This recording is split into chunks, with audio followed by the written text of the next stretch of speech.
말씀을 좀 나누어 보도록 하겠습니다. 엘리사입니다. 엘리사를 성경을 같이 한번 보겠습니다.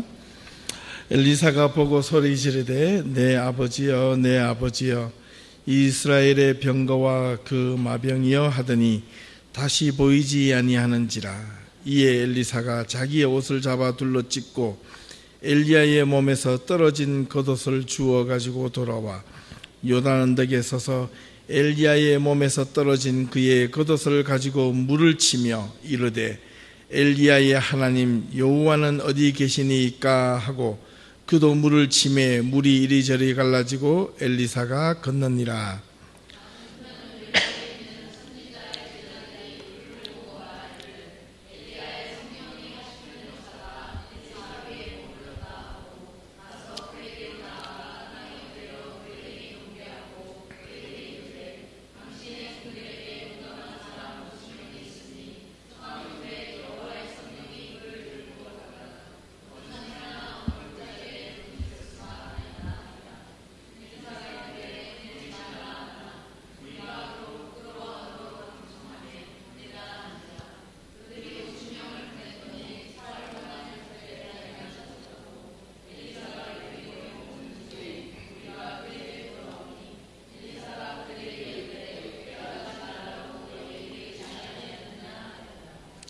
선지자의 제자들이 아내 중에 한 여인이 엘리사에게 부르짖어 이르되 당신의 종 나의 남편이 이미 죽었는데 당신의 종이 여호와를 경외한 줄을 당신이 아시는 바니이다.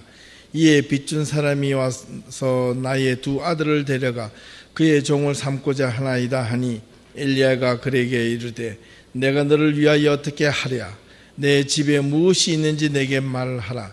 그가 이르되 계집종의 집에 기름 한 그릇 외에는 아무것도 없나이다 하니 이르되 너는 밖에 나가서 모든 이웃에게 그릇을 빌리라. 빈 그릇을 빌리되 조금 빌리지 말고 너는 내 두 아들과 함께 들어가서 문을 닫고 그 모든 그릇에 기름을 부어서 차는 대로 옮겨 놓으라 하니라.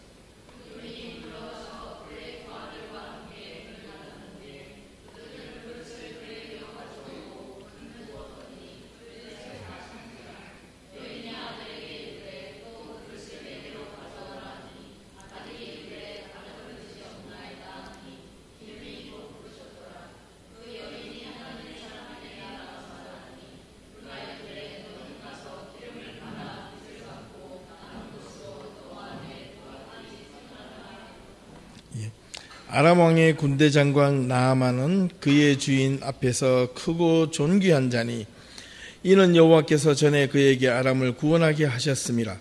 그는 큰 용사이나 나병 환자였더라.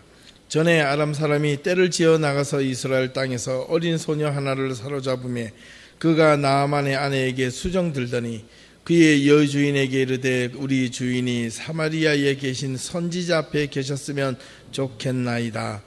그가 그 나병을 고치리이다 하는지라. 나아만이 들어가서 그의 주인에게 아뢰어 이르되 이스라엘 땅에서 온 소녀의 말이 이러이러하더이다 하니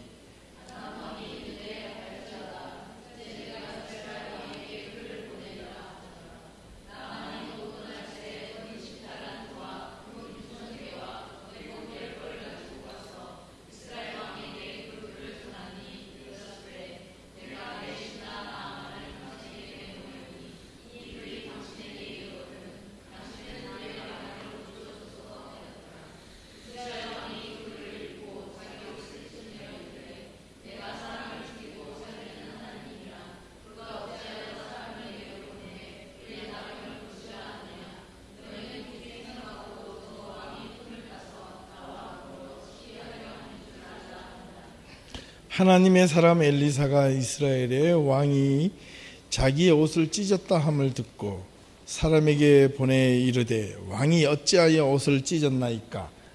그 사람을 내게로 오게 하소서. 그가 이스라엘 중에 선지자가 있는 줄 알리리다 하니라. 나아만이 이에 말들과 병거들을 거느리고 이르러 엘리사의 집문에 서니 엘리사가 사자를 그에게 보내 이르되 너는 가서 요단강에 몸을 7번 씻으라. 내 살이 회복되어 깨끗하리라 하는지라. 나아만이 노하여 물러가며 이르되 내 생각에는 그가 내게로 나와서서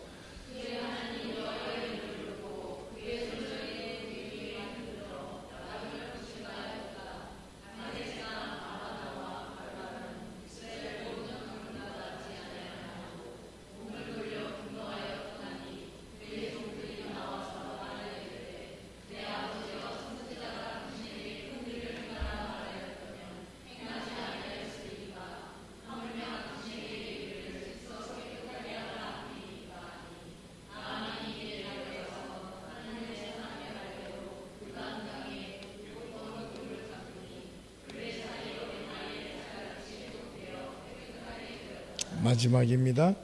엘리사가 죽을 병이 들매 이스라엘의 왕 요아스가 그에게로 내려와 자기의 얼굴에 눈물을 흘리며 이르되 내 아버지여 내 아버지여 이스라엘의 병거와 마병이여 하매 엘리사가 그에게 이르되 활과 화살들을 가져오소서 하는지라 활과 화살들을 그에게 가져오매 또 이스라엘 왕에게 이르되 왕의 손으로 활을 잡으소서 하매 그가 손으로 잡으니 엘리사가 자기 손을 왕의 손 위에 얹고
아멘. 오늘은 엘리사인데요. 엘리야의 수제자입니다. 지난번에 말씀드린 것처럼 엘리야가 성경에 생각보다 인물이 많이 나오는 내용이 많은 것처럼 보이지만은 실제로 엘리야가 엘리사보다 성경에는 아주 역할이 아주 미비하게 나옵니다. 엘리사가 엘리야보다 사역이 한 갑절이나 사역을 많이 하고 큰 일도 엘리야보다 훨씬 많은 일을 행하게 됩니다. 우리 성경에 보면 신약 성경에 보면 지난 시간에 말씀드린 변화산에서 예수님께서 그 두 명의 선지자를 만나게 되죠. 첫 번째는 모세, 두 번째는 엘리야, 그리고 예수님. 그 모습을 보는 제자들이 예수님을 보고 와 좋다, 여기가 천국 같다, 여기가 좋사오니 초막셋을 짓고 우리가 여기 삽시다. 막 이 정도로 저 그리웠던 인물 중에 한 분이 엘리야입니다. 그런데 실제로 엘리야의 성경에 나오는 역할은 그리 많지 않아요. 우리가 알고 있는 큰 성경의 엘리야에 대한 내용은 예를 들면 갈멜산에서 일어났던 그 사건, 그죠? 뭐 메인은 그거예요. 그 외에는 이제 도망 다니다가 하나님을 그 세미한 음성 가운데 만났던 것. 그러고 나서 이제 나중에 이제 제자 엘리사를 만나러 가라. 그래서 원래는 엘리사가 직업이 농부죠. 예, 농사를 짓고 있는 도중에 엘리야가 온 것을 보고 마지막 12번째 소와 함께 있는데 엘리사가 그것을 던지니 그것을 붙잡고 쫓아갔더라. 그래서 제자가 되었습니다. 이제 이 엘리사에 대한 이야기를 조금 우리가 하게 될 텐데, 엘리사는 엘리야보다 어떤 하나님 앞에 은혜를 받고 또 선지자로서의 역할을 했는지 우리가 한번 살펴보면 좋겠습니다. 엘리사에 대한 이야기가 성경에 많이 나오지만 다 우리가 적을 수 없어서 몇 구절만 제가 오늘 대표적으로 인용을 했습니다. 그림 한 5개를 보시죠. 똑같이. 이게 엘리사는요, 별명이 뭐냐면 대머리입니다. 대머리. 예, 머리가 홀딱 까져가지고요. 성경에 있다 보시면 알겠지만 어린이가 배들로 내려가는데 어린아이들이 엘리사를 보고 대머리라고 놀립니다. 그런데 참 아이러니해요. 엘리사를 대물이라고 놀린다고 엘리사가 그걸 보고 저주를 합니다. 저주를 하는데 그 저주한 것에 대해서 조금 있다가 곰 2마리가 나타나서 자기를 저주하고 비웃음거리를 거렸던 어린아이들을 무려 42명이나 곰에 의해서 찢겨 죽입니다. 그걸 하나님의 뜻이라고 볼 수 있을까? 근데 성경에는 그게 있거든요. 왜 어린아이가 그렇게 대머리라고 한다고 해서 그 대머리란 말 때문에 아이들이 곰에 의해서 찢겨 죽임을 당했을까? 불쌍하죠. 그러나 또 다른 이면을 보면 우리가 또 그러는 것을 또 살펴볼 수가 있습니다. 그냥 엘리사를 대머리라고만 놀렸을까라는 겁니다. 그렇지는 않다는 거죠. 자, 오늘 키워드는 그보다 좀 다른 게 있기 때문에 나중에 한번 또 같이 나눠보시고, 여하튼 엘리사의 모습은 대머리의 모습으로 살았습니다. 자, 이 어린아이들이 이렇게 놀리는 장면들입니다. 배들로 내려가다가 뭐 둘러싸여가지고 막 장난치고 막 그랬는 그 그림을 이렇게 풍경화로 그림을 그리고 있습니다. 그 다음에 수넴의 한 죽은 여인을 이제 아들을 살리는 장면.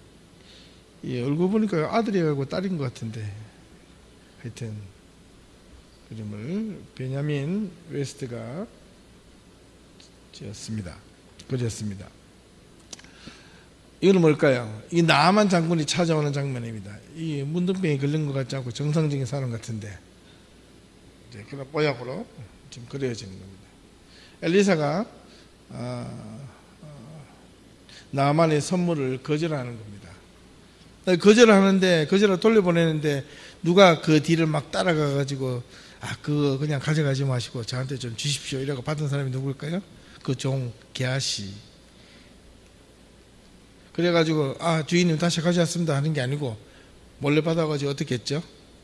In my pocket, 주머니 안으로 자기를 딱 착복했습니다. 근데 엘리사가 그걸 알았어요. 그래가지고 나만이 가졌던 그 나병이 그에게로 전이가 됩니다. 이야기는 좀 다르지만 오늘 또 한국에 좀 약간 좀 슬픈 아닌 슬픈 소식을 또 잠깐 접하게 되었습니다. 이게 빅뉴스라는 게 딴 게 아니고, 이게 어떤 큰 사건이 터지면 우리 같이 이렇게 보통 사람들은 아무리 뭐 사나 죽거나 별 소식이 없는데, 한국에서 유명한 어떤 그 유명 인사들이 무슨 일을 저지르면 막 빅뉴스가 됩니다. 요즘 한국에서 그 롯데그룹 뭐 비자금인가 수사를 한다고 그랬는데, 최고위층 그 임원들 수사하기 바로 전날 어제 그 롯데그룹의 2인자라고 하는 분이 검찰의 수사를 출두를 하루를 앞두고 전날 또 이렇게 양평에서 이렇게 목을 메고 자살을 했어요. 참 부귀 영화는 아무런 의미가 없습니다. 보면 볼수록 저는 그런 생각이 들어요.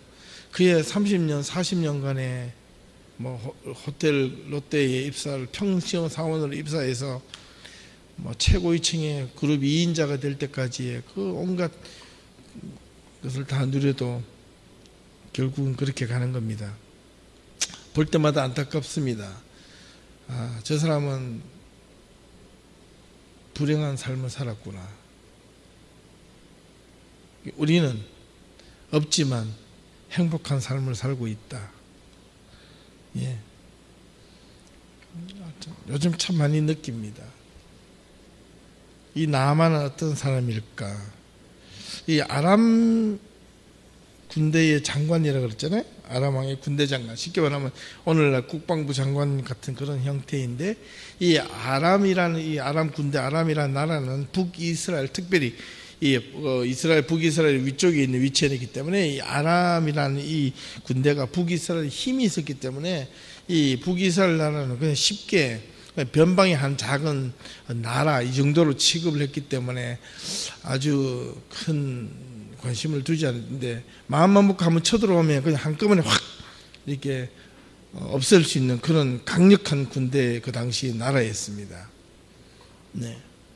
그래서 이 아람이 쳐들어온다는 소리를 들으면 북이스라엘은 나라 전체가 벌벌벌 뜨는 거예요. 이제 거기에 이제 나아만이 있었다.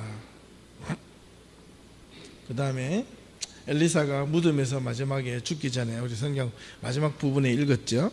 죽었을 때 사람들이 엘리사의 무덤을 이렇게 하려고 했을 때 또 다른 모압의 어떤 사람들이 와가지고 그 무덤을 만들려고 한 사람들을 다 이렇게 또 죽였어요. 그래서 사람들이 막 끌고 가려고 하는데 그 죽은 사람들이 그 시체가 엘리사의 시체에 딱 닿았자마자 그 엘리사를 위해서 묻어주려는 했는 사람들이 다시 회생했다. 그런 내용들입니다. 그래서 엘리사의 무덤에서의 기적, 이제 이런 내용들이, 이런 유럽에 가면 이런 내용들이 거의 그냥 이렇게 성화 벽화 다 성경에 있고, 나중에 그걸로 이렇게 한번 맞춰가지고 그림을 한번 책으로 한번 내봐도 좋겠다라는 생각을 해보게 됩니다. 자, 오늘 이 엘리사에 대한 이야기를 하는데, 엘리사는 누구일까요? 이게 이제 엘리샤, 히브리어는 엘리사가 아니고 엘리샤라고 불러야 됩니다. 그래야지 정확합니다. 그래서 영어에서 ELISHA로 부르죠. 예. 그래서 엘리샤는 누구인가? 뜻은 하나님이 구원이시다라는 뜻입니다. 하나님이 구원이시다. 북이스라엘의 선지자였고 엘리자의 수제자로서 역할을 담당했습니다. 엘리야와 엘리사가 약 한 6년간 같이 사역을 했다는 거 봅니다. 보통. 그래서 6년간 그의 엘리야의 사역을 이 엘리사가 묵묵히 정말로 수발이라는 거 손과 발을 다 드는 거잖아요. 정말 수발을 들면서 엘리야가 가는 길을 끝까지 따라가면서 섬겼습니다. 그래서 저는 이 엘리야보다 엘리사를 보면서 참 놀라운 것을 여러 개를 발견을 합니다. 이 엘리야는 하나님 앞에 임재받아서 능력도 있었고 하나님 앞에 기적도 베풀었지만, 그러나 그가 혼자임을 깨달았을 때 막 무서워서 도망치는 이 엘리야인데 자기 앞에 든든한 수제자가 있는 거예요. 믿음직한 아들 같은 사람이 있는 거예요. 이 사람은 6년을 지나도 온갖 고생과 고난에도 이 엘리야를 따르는데 변하지 않는 사람이 바로 이 엘리사였습니다. 예, 저는 엘리야보다 엘리사가 훨씬 낫다고 생각해요. 이 엘리사는 또 이 사밧의 아들로서 기원전 10세기에서 9세기 동안 활동한 예언자, 아벨 모올라 출신 북이스라엘의 한 지역인데, 엘리사가 살던 시대의 당시의 배경을 보면 아합에서부터 이 요아스, 여기 요아스입니다. 이게 또 이게 두 번 쳤는데, 요아스의 통치 기간까지 약 5대에 걸쳐서 북이스라엘의 왕이 살던 시기에 예언을 합니다.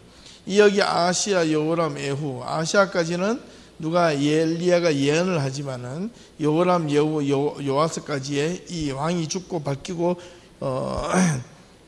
반역을 일으키, 하사엘에 의해서 반역을 일으키겠다는 그런 예언을 다 이 엘리사가 하게 됩니다.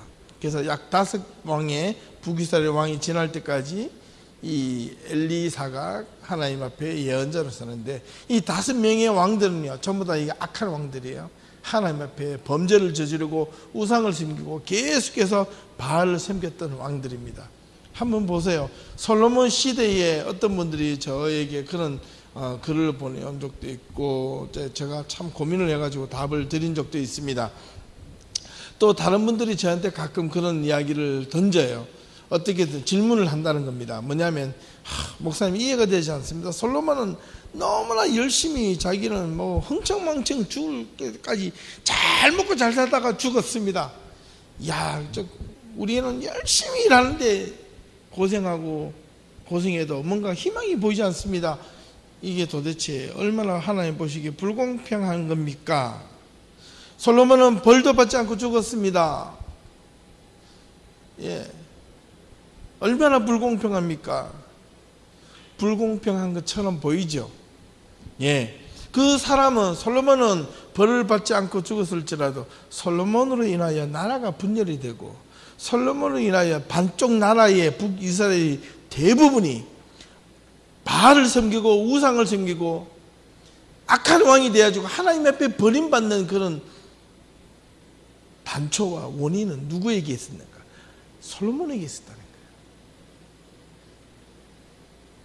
그가 그 당대에 살았을 때에 하나님 앞에 벌을 받지 못했다면 감히 성경에는 없지만 이런 말을 할 수 있지 않을까요?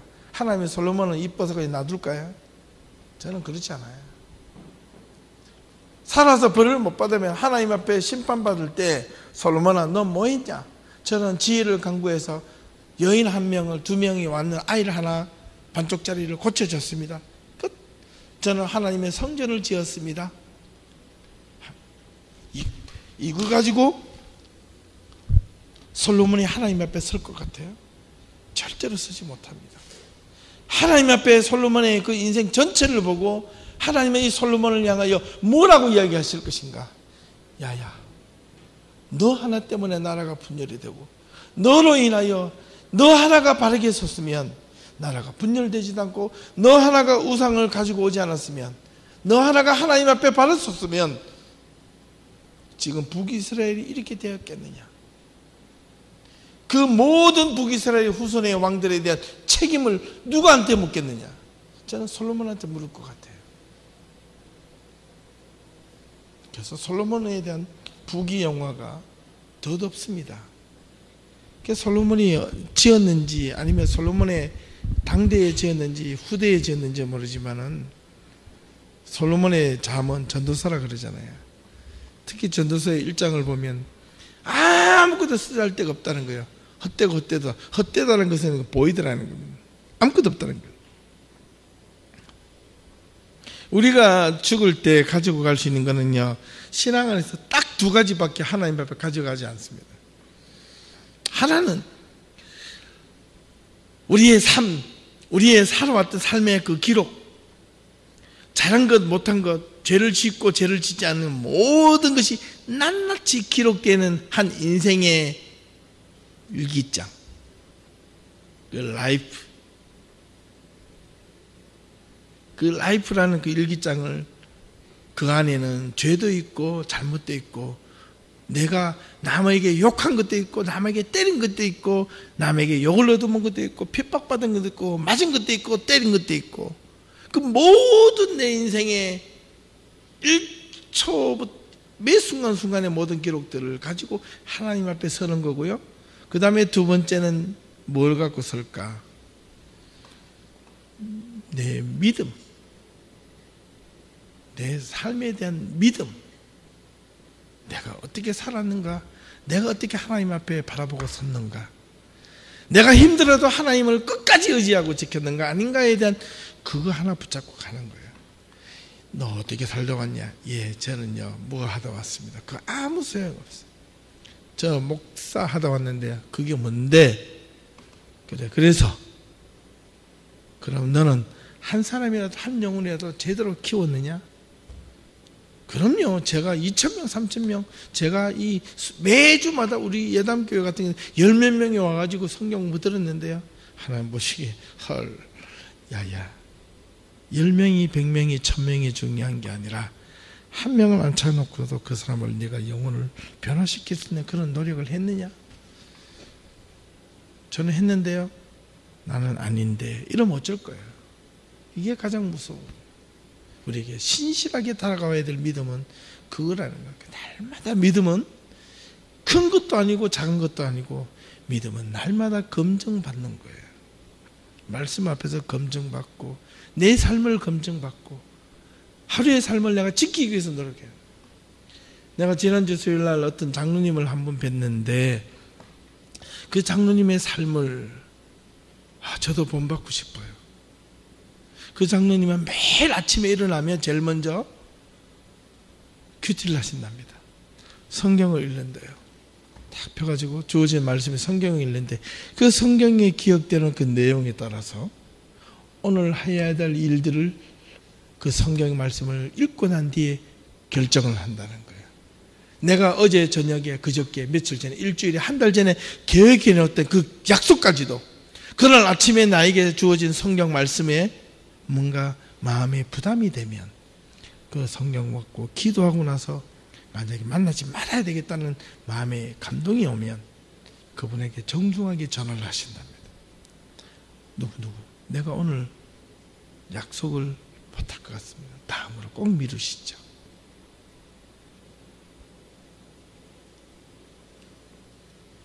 그 이야기를 듣고 나서 제가 너무 제 자신이 부끄러워요. 저도 성경을 매일마다 본다고 하지만은 내가 아침마다 성경을 보면서 나도 오늘 이 주어진 이 성경 말씀을 오늘 하루 내가 이렇게 열심히 살겠다, 이 성경 말씀에 대해서 조금이라도 끄리낌이 있으면 내가 그렇게 행동을 하지 말아야 되겠다라고 생각을 솔직히 별로 못했거든요.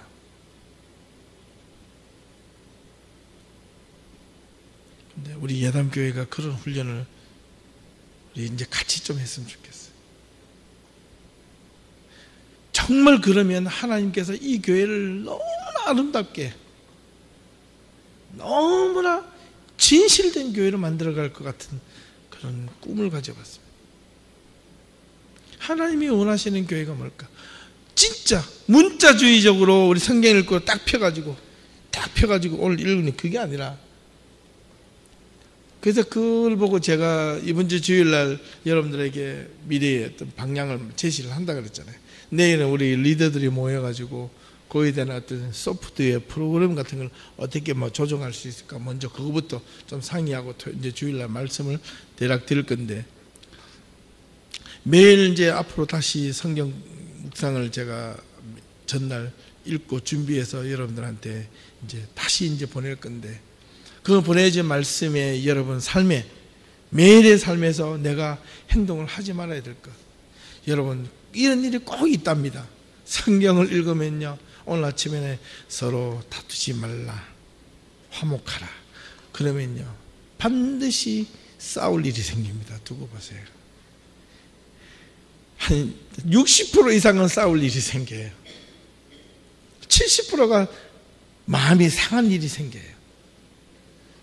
제가 지난주에 그 마음을 달랜다고 참 중요한 겁니다. 하다가 지금 엘리사로 변했지만은 이 엘리사를 볼 때마다 안타까워서 그러는 거예요. 엘리사 한 명이 아무리 혼자 하나님 앞에 예언자로 소리쳤는데 북이스라엘이 바뀌어졌을까요? 안 바뀌어졌을까요? 안 돌아왔잖아요. 그렇게 하나님 앞에 바르게 서야 된다고 외쳤지만은 엘리사는요, 어떻게 보면 그 전체에서 허공의 메아리입니다. 그런데 그 허공에 외치는 메아리처럼 끊임없이 외쳤습니다. 그런데 이스라엘이 바뀌었나요? 왕이 회개했나요? 안 했다는 거예요. 엘리사의 능력만 보지 말고 전체의 구조 속에서 보면 엘리사는요, 정말로 그냥 저 변방에서 그냥 이상한 사람이, 미친 사람이 똑바로 살아라, 회개해라 이렇게 외쳤던 사람 중에 한 사람밖에 안 들리셨다는 거예요. 그거 들었으면 이 북이스라엘 왕이 벌써 변했지. 오히려 북이스라엘 왕들은 누구의 눈치를 봤습니까? 아람 군대의 눈치를 봐요. 세상의 현시에, 세상에 힘 있는 자들의 눈치를 보고 하나님에 대한 눈치는 전혀 보지 못했다는 거예요. 나아만이 병들어가지고 나아만을 움직이게 된 사람은 누구일까요? 나아만은 누가 움직였어요? 북이스라엘에서, 사마리아에서 이렇게 길가에 다니다가 잡혀온 여종 하나가 나아만의 아내에게 수정 들게 하는 그 여자의 그 몸종 하나에게 나아만을 움직이게 만든 겁니다. 나아만과 북이스라엘 왕과 두 사람의 관계를 비교해 보면 놀랍죠.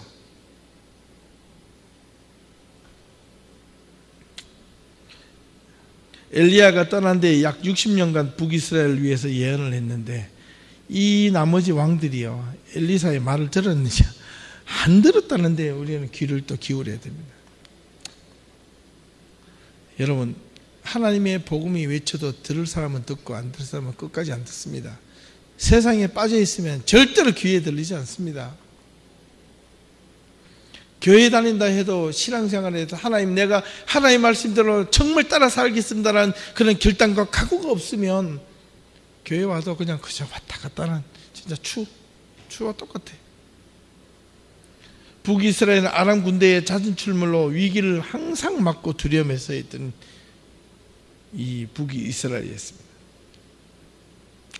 이 엘리사가 어떤 선지자적 활동을 내역을 했는지 우리가 한번 살펴보면 유다 왕 여호사밧과 엘리사의 이제 처음부터 쭉 이렇게 순서대로 보면 이스라엘 왕과 요람과 에돔 왕이 모압 정벌을 하던 중에 제일 먼저 가축들에게 먹일 물이 떨어지자 엘리사가 나와서 물을 먹게 합니다. 물을 나오게 합니다.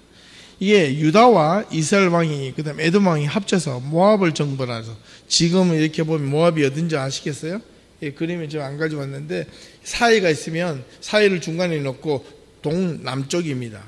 이쪽으로 세 나라의 왕들이 힘을 합쳐서 모압을 정벌하러 내려가는데 물이 없어요. 그게 사막입니다. 광야입니다. 그런데 엘리사가 그 이야기를 듣고 쫓아가가지고 거기에 기도해서 물을 나오게 만든 게 첫 번째 엘리사의 역사입니다. 이 정도 되면 이 북이스라엘 왕 여호사밧도요, 이 사람들이 좀 이렇게 회개하고 돌아와야 되잖아요. 안 돌아옵니다. 두 번째, 하나님을 공경하는 남편을 한 과부가 빚을 지고 아들들이 종의 위기에 처하자 과부가 유일하게 가지고 있던 기름을 늘려 그것을 팔아 빚을 갚게 만들었다. 성경 읽었죠. 자, 이것도 한번 보세요. 엘리사가 선지자의 한 집안에 남편이 없어 한 과부가 있었는데 그 두 아들이 빚을 너무 많이 져가지고 이제는 그 빚을 갚을 수 없어서 아들들이 종으로 팔려가게 됐는데 엘리사가 마침 그 집을 방문하게 됩니다. 그래서 너에게 가진 것이 무엇이 있느냐? 이제는 기름 한 그릇밖에 없나이다. 그 한 그릇, 마지막 그 한 그릇. 엘리사가 하나님께 손을 벌려서 하나님 이거 말고 좀 금으로 좀 주시면 어떻겠습니까? 이 가정을 위해서 그렇게 하면 나았겠는데 엘리사는 그 마지막 남은 그 기름 한 그릇을 가지고 오라. 그 여인이 가지고 왔습니다. 그리고 두 번째는 그 아들들에게 시켜서 동네 마을마다 가서 뭘 하라 그럽니까? 그릇을 있는 대로 다 빌려오라. 그냥 대충 빌려오지 말고 다 막 빌려오라. 그걸 집에다 쌓아라. 펼쳐놓아라. 그리고 내가 부을 테니까 다 기름이 찰 것이다. 부으면 그거 갖다 팔아라. 그럼 내 빚을 갚을 것이다. 이게 하나의 역사로 우리에게 성경에 기록물로 나타나 있는데 여기서 주는 교훈이 뭘까요? 그렇게 수고할 필요가 있나요? 하나님께 기적을 베풀면 되는데 야, 땅 밑에 파봐라. 금덩어리 하나 나온다. 이러면 모든 게임이 끝이잖아요. 하나님은 무엇을 가지고 역사하십니까? 우리의 마지막 가지고 있는 걸 가지고 기적을 베푸십니다. 우리 예담교회가 마지막 가지고 있는 게 뭔가를 우리가 좀 생각을 해봐야 될까? 요즘 많이 생각을 하는데 우리 예담교회가 마지막 보루가 뭔가를 기억을 하셔야 됩니다. 대충 예수를 믿으면 안 됩니다.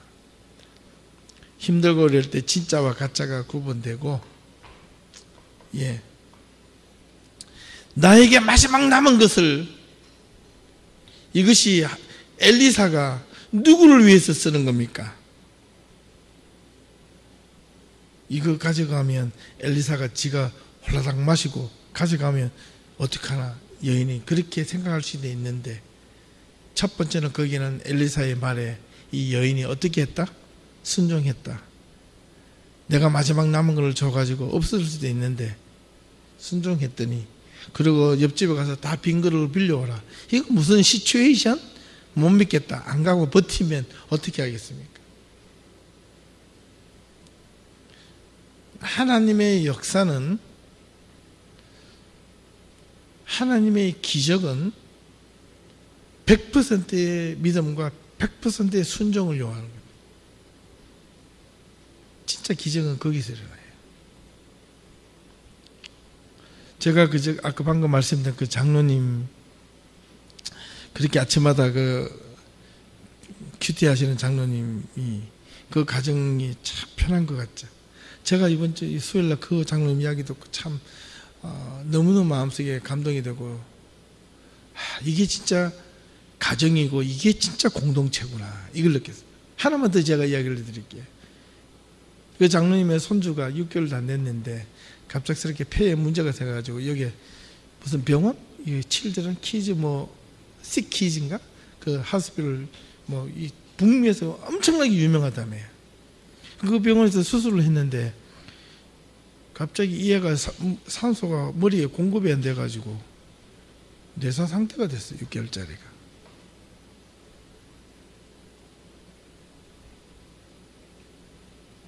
그래가지고 엑스레이를 찍으면 CT나 MRI 찍으면 이게 정상적인 하얘야 되는데 머리가 전체 까맣게 나오는 거예요. 그러면 이 신체 모든 기능이 이제 막 스톱이 돼야 되거든. 근데 신체 기능이 폐에도 기능을 안 하다가 인공적으로 붙여놓다가 이거는 스톱이 됐는데 이게 갑자기 정상으로 다 돌아오는 거예요.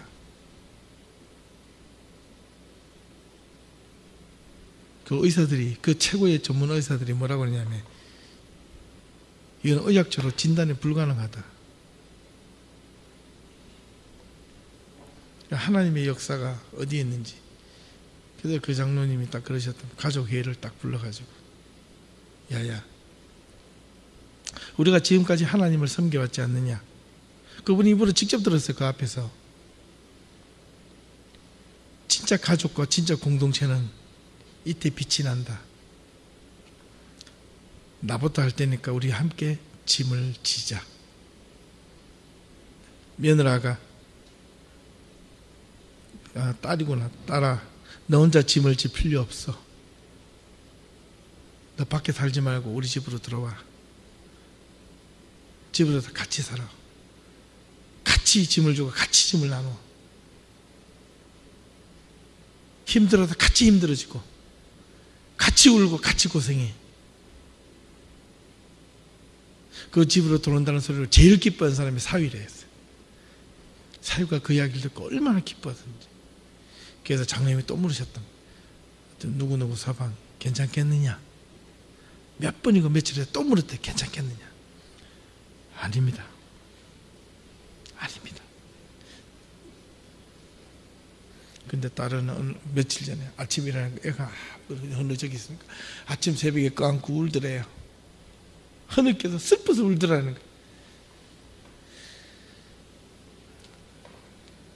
근데 그 수요일날 저랑 같이 저기 좀 북쪽에 가서 산책을 좀 하고 왔거든요. 아침에.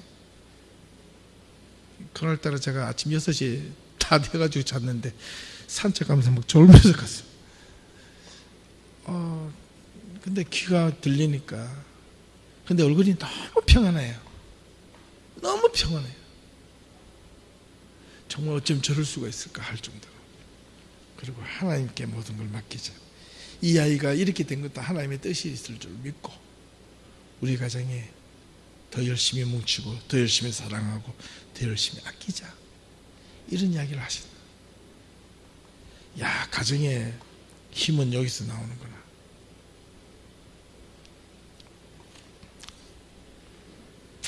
이 수넴 여인에게 하나님의 기적을 준 것은 이 여인과 아들이 엘리사의 말에 100%의 믿음과 100%의 순종이 그를 회복했다는 거예요.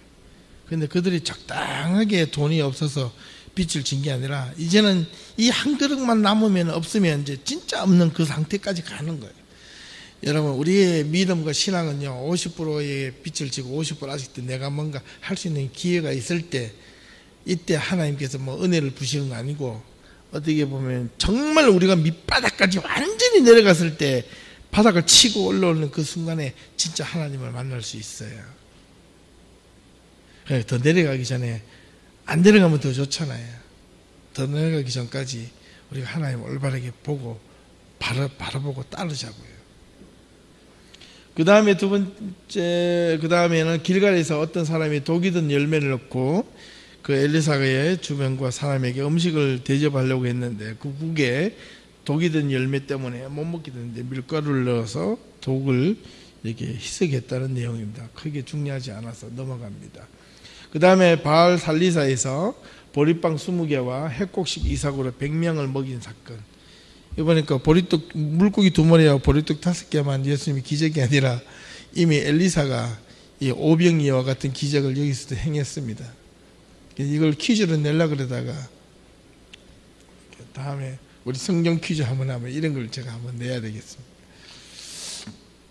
오늘 중요한 키워드가 나병을 앓고 있는, 우리가 잘 알고 있는 나아만 장관, 아람 군대의 장관입니다. 나병을 앓고 있던 나아만 장군이 엘리사에 관한 소문을 듣고 군대를 이끌고 찾아왔으나 문전박대 당하고 돌아가지만 하인의 간청으로 엘리사의 말에 순응하여 요단강에 7번 몸을 담그니 나병이 나았다. 이 역시도 마찬가지입니다. 오늘 마지막에 포커스를 여기 한번 더 가겠습니다. 엘리사의 사원 게하시가 병고침을 받은 나아만에게 뇌물을 요구하고 그것을 감추어 엘리사가 게하시에게 나병이 이어질 것이고 그 나병이 생기게 된다는 내용이 그 뒷장에 바로 나옵니다. 이 엘리사는요, 게하시하고 이제 떨어져 가지고 삽니다. 참 이게 아무리 좋은 사람을 따라간다 할지라도 그 따름에 대한 그 정신과 그 삶을 실천을 하고 이어받지 않으면, 좋은 사람 그늘 밑에서 착복을 하고 나쁜 생각을 하게 되면 반드시 뭔가가 문제가 생긴다는 겁니다. 아무리 좋은 사람 밑에 있어도, 아무리 좋은 교회에 있어도, 아무리 좋은 시설에 있어도, 아무리 좋은 부모 밑에 있어도 자기가 정신을 차리지 않고 올바르게 행동을 하지 않으면 그런 문제가 된다. 또 마지막에 중요한 건데 11번 이것도 퀴즈를 냈는데, 엘리사를 위해서 예언자의 무리들이 요단강에서 나무를 베다가 도끼가 물에 빠졌습니다. 그래서 이게 네 도끼가 이 맞냐, 은도끼, 금도끼, 쇠도끼가 첫 번째는 이 엘리사 사건에서 나타납니다. 우리 우리 한국의 전설에 나오는 은도끼, 금도끼가 첫 출발점은 제 생각에는 아마 여기였던 것 같아요. 쇠도끼를 찾아가지고 줍니다. 나무를 베다가 강물에 빠뜨린 것을. 그 다음에 마지막으로 아람 군대가 엘리사가 이스라엘을 쳐다오면서 하나님께 기도하여 아람 군대의 모든 사람의 눈을 멀게 하여 성으로 유인한 뒤에 배불리 음식을 먹이고 돌려보내서 아람과 이스라엘 간에 오랫동안, 이 순간부터 항상 긴장 관계에 있었는데 아람 군대를 쳐서 없앨 수도 있지만 그들에게 음식을 먹이고 돌려보내며 화친을 했을 때 오랫동안 화친 교약으로 이스라엘에게 더 이상 피해가 없었더라. 엘리사의 전략이죠. 그 다음 마지막에 엘리사가 그 사이에 여러 왕들이 죽고 배반하고 반역을 일으키는 장면이 나오는데, 그것이 지나고 나서 마지막에 엘리사가 죽게 됐을 때, 요아스 왕 시기에 죽었는데, 그때 아람과 이스라엘이 다시 전쟁을 하던 때, 여호와스와 요아스가 같은 말입니다. 다르면 때마침 요아스 왕입니다. 방문하자 엘리사가 요아스 왕에게 땅을 치게 하였습니다.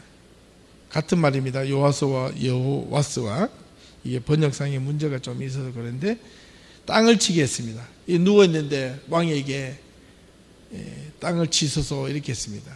그래도 또 아이러니한 게 있습니다. 엘리사가 왕에게 힌트를 좀 주면 좋은데 그 땅을 치게 하소서 이러니까 요아스는 엘리사가 또 예언자니까 치라 해서 그냥 대충 칩니다. 3번 정도 치니까 엘리사가 으악 이러면서 슬퍼합니다. 왜? 6번 이상 치면 될 걸 왜 3번밖에 안 칩니까?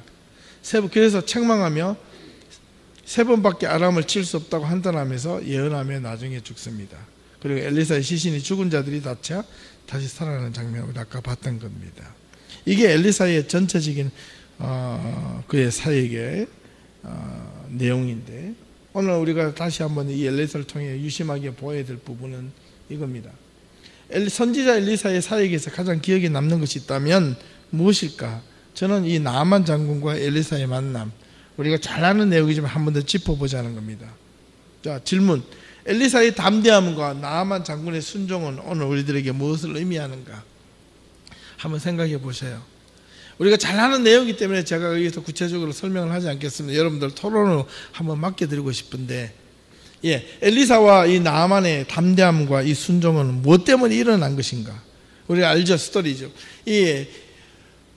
나아만의 부인의 사마리아에서 붙잡은 여종이 나아만이 나병이 들어서 병 고치려고 했지만 아무리 해도 안 됐어요. 그래서 이 여인이 종이 하는 말이, 우리의 그 선지자 엘리사에게 찾아가면 병이 나을 것인데, 자꾸 이런 거 뭔가 추파를 던지는 겁니다. 그래? 진짜 나을 수 있어? 네. 확신하냐? 네. 이렇게 하니까 이 나아만은 그 여종의 말을 듣게 됩니다. 왜 듣게 되었을까요? 나하만이 처음부터 들은 게 아닙니다. 자기는 이런저런 병에 아람 군대의 유명한 의사들 다 찾아갔겠죠. 다 찾아오게 만들었겠죠. 병을 못 고쳤다는 겁니다. 그러니까 지푸라기도 잡는 심령으로 그 애의 말을 들은 겁니다. 사실 첫 번째는. 그래서 이제 그 나하만은 또 그 나름대로 군대 장관이니까 힘과 권력이 있으니까 그냥 갈 수는 없고 이스라엘에게 연락을 합니다. 장관이니까 그 이스라엘의 왕에게 연락해서 금과 은과 달란트를 가지고 막 선물로 보내주면서 엘리사 사람을 찾아라. 그리고 내가 그에게 갈 것이다. 이 정도 이게 전통을 딱 보내고 나면 뭔가 또 나하만이 그리고 이제 이 북이스라엘로 엘리사를 찾으러 갈 때 그냥 홀로 이 경비병만 몇 명 데리고 가는 게 아니라 아예 군대를 막 우르르 이끌고 그냥 막 데리고 내려갑니다. 이 정도 되면 뭐가 될까요? 병 고치러 가는 겁니까? 협박입니까? 협박이죠. 그리고 나하만은 무슨 생각을 할까요? 막 내려가서 내가 이렇게 군대를 끌고 내려가면 왕도 나오고 엘리사도 나오고 나와가지고 엎드려가지고 벌벌 떨면서 제가 바로 고치겠습니다. 하나님이 온갖 제스처를 치면서 이 나하만의 병을 고치려고 했는데 자기는 그렇게 생각했다는 거야. 근데 가자마자 엘리사 앞에 가자마자 어떻게 됩니까? 문전박대를 당합니다. 엘리사의 이런 담대함은 도대체 어디서 나왔을까입니다. 엘리사가 아람 군대가 내 하나의 어떤 말 한마디에 내 행동 하나에 이스라엘 전체가 살 수도 있고 죽을 수 있는 이 하나의 요 시점에서 엘리사의 이 행동은요 지극히 완전히 이거는 이스라엘의 운명을 걸 만큼의 무식한 행동을 하는 거예요. 문 안에서 나오지도 않고 바깥에서 가지고 얘야 그것도 게하시에 종을 시켜서 요단강에 가서 몸을 7번 넣었다 뺐다 하라. 이러니까 이 나하만이 나하만도 화가 나고 돌아간 것만 해도 다행이야. 그죠? 돌아가면서 이 아들아 화난다 이거 싹 쓸어버리라 이러면 이스라엘이 그날 게임 끝. 이스라엘 나라는 없어질 수도 있었는데 이 나하만은 그냥 욱신욱신하면 화만 내고 돌아갑니다. 근데 돌아가다가 이 종이 붙잡죠.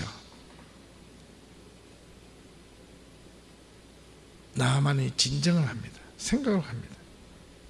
나하만이 아무리 생각해도 이 요단강보다 자기 아람에 살던 그 지역에 이런 강 저런 강이 더 깨끗한데 어찌하여 이 더러운 꾸중물 같은 요단강에 들어갔다 나왔다 그것도 7번 하라고 하는가. 뭔가 손을 들어도 축복 기도라도 해주면 좋은데 그거 아무것도 하지 않고 내가 내 스스로 몸을 담갔다 뺐다 나는 이거 안 해봤냐?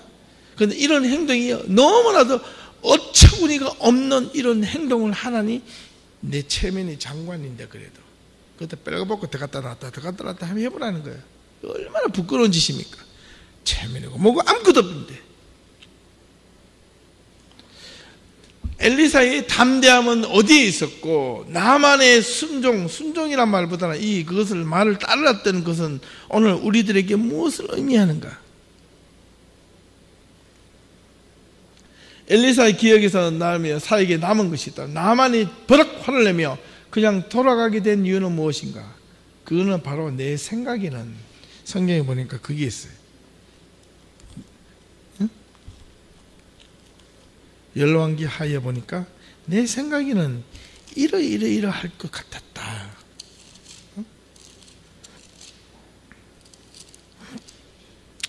열왕기 하 5장 11절에 보니까 나하만이 노하여 물러가며 이르되 그 앞전에 나하만이 군대를 이끌고 엘리사 집 문 앞에까지 왔는데 엘리사가 문도 안 열어주고요.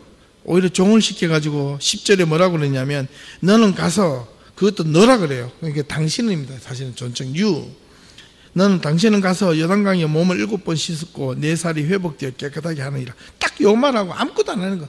제수자 아무것도 안 취하는 거. 그러니까 나하만이 버럭 화를 내며 물러가면서 이렇게 했다는 거. 내 생각에는 그가 내게로 나와서 그의 하나님 여호와의 이름을 부르고 그의 손을 그의 부위의 손에 흔들어 나병을 고칠까 하였도다. 다메섹 강 아바나와 바르바르 이스라엘은 모든 강물보다 깨끗하지 않느냐. 내가 거기서 차라리 몸을 씻으면 씻었지 깨끗하게 되지 아니하랴 하고 몸을 돌려 분노하며 떠나니 그의 종들이 나와 말하되 이르되 내 아버지여 선지자가 당신에게 큰 일을 행하라 말하 했더라면 행하지 아니하였으리까 하물며 당신에게 이르기를 씻어 깨끗하라 하니까 한번 해보시죠. 나아만이 이에 내려가서 그 사람의 하나님의 사람의 말대로 요단강에 몸을 7번 잠그니 그의 살이 어린아이의 살같이 회복되어 깨끗하게 되었더라.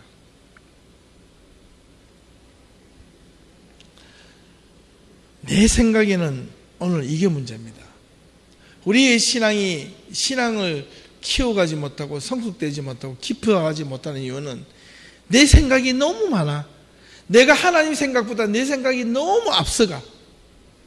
내가 하고 싶은 일들이 하나님이 하고 싶은 일보다 앞서가니까 하나님께서 그 일을 행하지도 못하는 그 사람에게,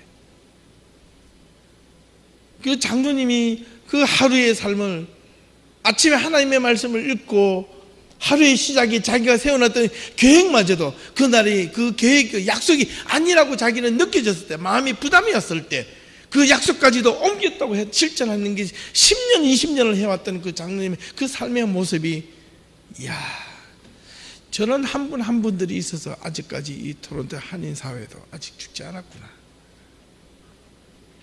참 존경스럽다. 저분하고 신앙생활하면 얼마나 행복할까. 저분 밑에서 며느리 된 사람, 저분 밑에서 사위가 된 사람은 얼마나 행복할까. 그럴 것 같죠. 대부분의 사람은 뭐라는 줄 알아? 아휴, 골치 아파 죽겠네. 이제 내 마음대로 못하는 거예요. 그런 분들 앞에서는 내 생각을 펼치지를 못하는 거예요.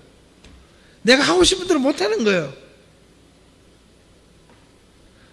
그런데 그 장로님이요, 자기 며느리가 저 들어와서 몇 년 동안 살았는데, 며느리 토요일마다 아들을 놔두고 며느리를 데리고 토요일 아침 새벽기도 나와가지고 매주 토요일마다 공원에 데리고 나가서 며느리하고 걷는답니다. 아가야, 너 뭐 힘든 거 없니? 좋은 이야기 하지 말고 속상한 이야기를 나한테 해라. 야, 정말 지혜로운 그 시아버지인 것 같아. 그죠? 속상한 거 없니? 시어머니한테도 말고 남편한테 말고 이 시아버지한테 다 틀어놓으래. 공원을 이렇게 걸으면서.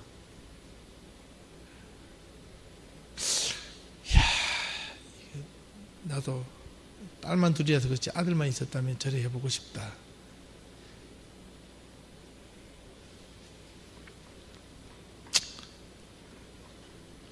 그게 10년, 20년 동안 해오니까 그 집안이요, 힘들고 어려울 때 더 단단하게 뭉치더라는 거예요. 그걸 보고 부러워하지 말고, 여러분, 지금부터 우리가 하면 됩니다. 아멘. 지금부터 내가 하면 됩니다. 지금부터 우리 교회가 하면 됩니다. 아멘. 그렇죠? 지금부터 내가 하면 돼요. 그거 보고 잘했니 못했니, 나는 못해 이게 아니고, 그래, 나부터 하나님 말씀대로 살자. 나부터 뭔가 새로운 마음으로 가지고 시작해보자. 나부터 뭔가 바뀌어보자. 그런 마음으로 하면 우리 교회가 너무나도 아름답지 않을까. 다른 교회 사람들이 왔다가 들어보고 놀랄 겁니다. 정말 많지 않지만은 정말 천국이 여기구나 아마 느끼지 않을까요? 예. 내 생각이라는 이 생각을 저도 좀 버리고, 우리 예담교회 성도들도 예담 공동체, 신앙 공동체라면 신앙이 우선이 되고 믿음이 우선이 되는 쪽으로 저는 이번 주 주일날 포커스를 다 맞춰요. 이제. 예. 한번 다 맞춰보자는 거예요.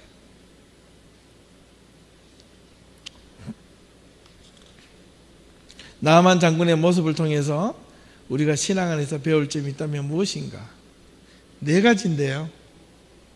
4가지가 있어요. 여러분 이거 잘 보셔요. 첫 번째는 나만은 생각의 전환. 설명을 하죠. 두 번째는 그의 믿음의 전환. 세 번째는 무엇의 전환? 4가지라고 그랬어요. 무엇의 전환일까요? 삶의 전환. 마지막 네 번째는 순종의 전환. 생각이 바뀌니까 믿음도, 삶도, 행동을 옮기는 것도 다 바뀌더라는 거예요.